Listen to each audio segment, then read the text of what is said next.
श्री कृष्णाय नमः।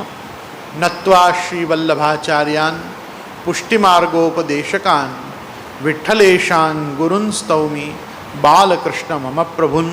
श्री कृष्णाय नमः। श्री गुरुभ्यो नमः।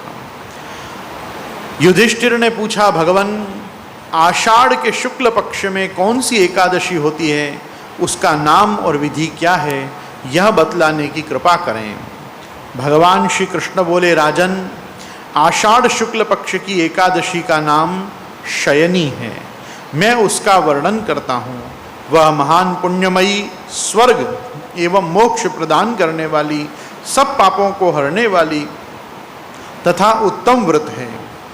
आषाढ़ शुक्ल पक्ष में शयनी एकादशी के दिन जिन्होंने कमल पुष्प से कमल लोचन भगवान विष्णु का पूजन तथा एकादशी का व्रत किया है, उन्होंने तीनों लोकों और तीनों सनातन देवताओं का पूजन कर लिया।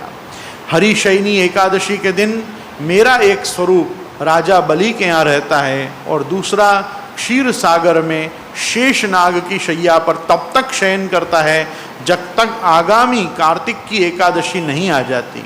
अतः आषाढ़ शुक्ला एकादशी से लेकर कार्तिक शुक्ला एकादशी तक मनुष्य को भली भांति धर्म का आचरण करना चाहिए। जो मनुष्य इस व्रत का अनुष्ठान करता है वह परम गति को प्राप्त होता है। इस कारण यत्नपूर्वक इस एकादशी का व्रत करना चाहिए।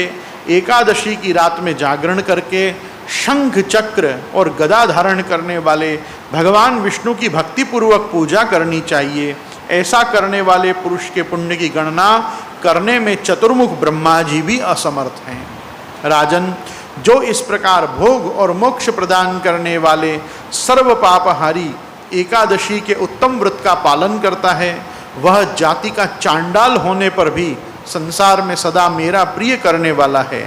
जो मनुष्य दीपदान, पलाश के पत्ते पर भोजन और व्रत करते हुए चौमासा व्यतीत करते हैं, वे मेरे प्रिय हैं। चौमासा में भगवान विष्णु सोए रहते हैं, इसलिए मनुष्य को भूमि पर शयन करना चाहिए। सावन में साग, भादों में दही, क्वार में दूध और कार्तिक में दाल का त्याग कर देना चाहिए। श्रावणे वर्जयेत् छाकम दधि भाद्रपदे तथा दुग्धमाश्वयुजी त्याज्यम कार्तिके द्विदलम त्यजेत।